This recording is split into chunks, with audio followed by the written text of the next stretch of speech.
Rubio went straight to Cuba's open wound this Wednesday, May 20, 2026, by speaking directly to Cubans on the island's Independence Day, and turned an official message from the United States into a political warning against Havana's dictatorship.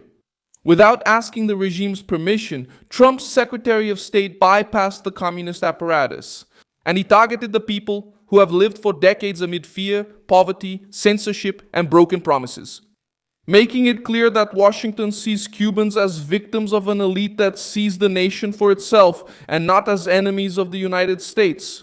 The strength of the message lies exactly in that. Rubio didn't show up to negotiate with the owners of the system. He showed up to tell Cubans that freedom can still return to the island itself, that the future doesn't have to remain tied to the Communist Party, and that a new relationship with the United States only makes sense if it's built with the people, not with the leadership that rules, silences, and represses. And now, the inevitable question remains. If Rubio is already speaking directly to the Cuban people in this tone, what is Trump preparing to finally free the Cuban people from the dictatorship? I'm going to tell you all about that, but now you'll want to be subscribed to the channel to stay well informed with real-time information in the best journalistic quality ever seen with the credibility standard of Milson Alves. The message was published on Twitter, and it gained strength because it was not addressed to the Cuban government, but to ordinary citizens. Rubio spoke as a son of the Cuban community in the United States and as the Trump's top diplomat. He put the crisis in Cuba at the center of a moral dispute. On one side, families living without enough food, energy, money, and freedom. On the other side, a leadership that controls business, suppresses complaints, and tries to convince the population that everything is coming from outside the country. He pointed to the communist leadership as responsible for the internal destruction of the island, and he advocated for a new relationship between the United States and a free Cuba. The strongest statement is right there. Washington signals that it doesn't want to reinforce the regime. It wants to bypass it and speak directly to the people.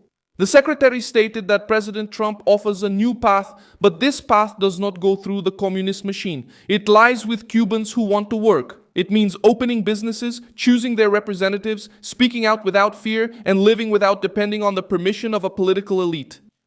It's a message designed to resonate with those who are tired of surviving on an island controlled by bureaucrats, military officers, and leaders who ask others to make sacrifices while preserving their own privileges.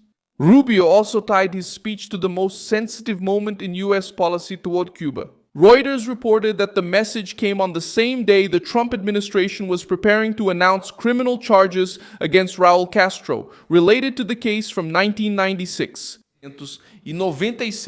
in which planes from the Brothers to the Rescue Group were shot down by Cuban fighter jets, killing 4 people. This detail sharpens the message.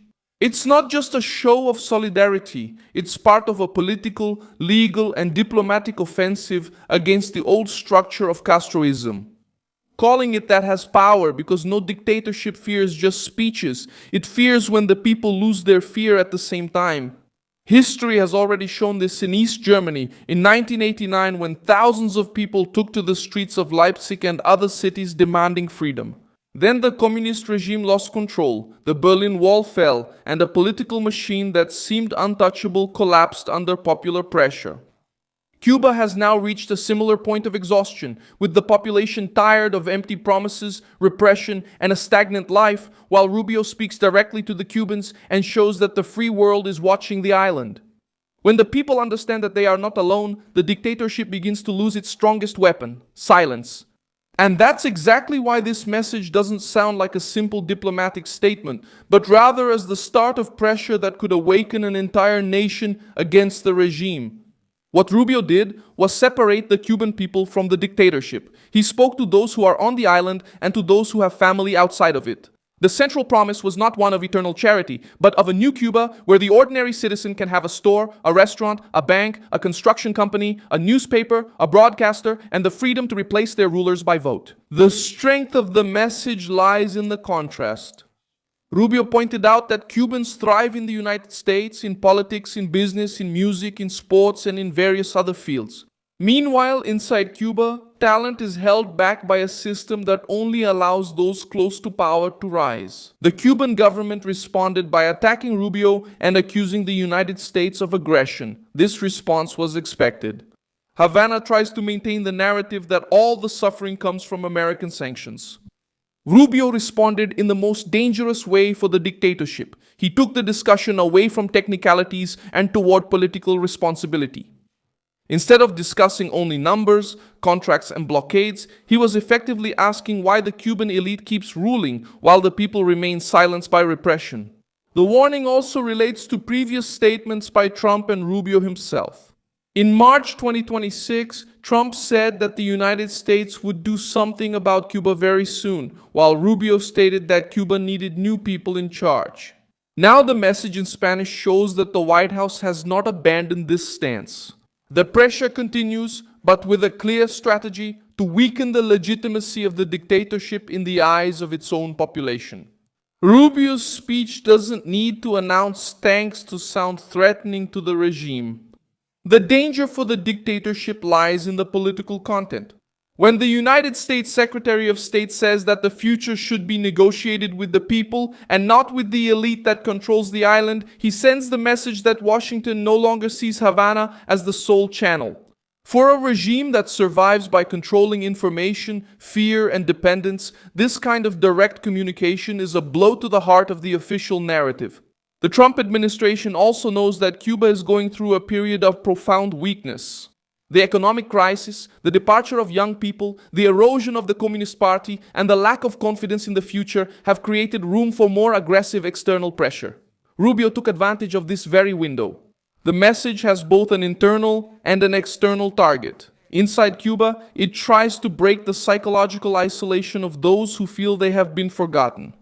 Outside of Cuba, it speaks to exiles, Cuban families in Florida, and Trump's allies who expect a firm policy against socialist dictatorships in the hemisphere.